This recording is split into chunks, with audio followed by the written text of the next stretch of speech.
நீங்க நிறைய பொண்ணுங்க இருக்கீங்க, நான் சொல்றேன், எவன் உங்ககிட்ட நல்லா லட்டு மாதிரி பேசுறானோ அவன் தான் விஷம், மறந்துடாதீங்க. நிறைய பொண்ணுங்க ஏமாந்து போறதே இதுலதான் பிரச்சனை. உளவியல் மருத்துவர் டாக்டர் ஷாலினி ஒரு இன்டர்வியூல சொல்லியிருக்காங்க, ஆண்களுக்கு பெண்களிடம் எப்படி பேசினால் பெண்கள் வீழ்வார்கள் என்று தெரியும், அப்படித்தான் பேசுவார்கள்.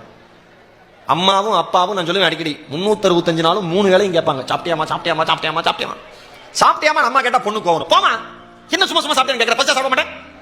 அப்படி அம்மா திட்டி அம்மா அப்படி திரும்ப ஃபேஸ்புக்ல உள்ளுக்குள்ள மெசேஜர்ல ஹாய் ஹேவ் யுவர் டின்னர் அவன் கேட்டோன்னே நமக்கு ஒரு பட்டாம்பூச்சி பறக்கும். Not it it to be லொட்டு லொஸ்கு அது இது அப்படியே இவ்வளவு பெரிய சாட்டு போய் கடைசியில் நம்பர் அமைச்சு அவன் நம்பர் அமைச்சு கடைசியில் அது வேற எங்கேயோ முடிஞ்சு. மறந்துடாதீங்க, இந்த சமுதாயத்தில் பெண்களுக்கு எதிராக நடக்கக்கூடிய 75% பாலியல் குற்றங்கள் சமூக ஊடகங்கள் வாயிலாகத்தான் நடக்கிறது என்பதை இங்கிருக்கிற பெண்களும் ஆண்களும் தயவு செய்து மனதிலே பதிய வைத்துக் கொள்ளுங்கள். Download ShareChat.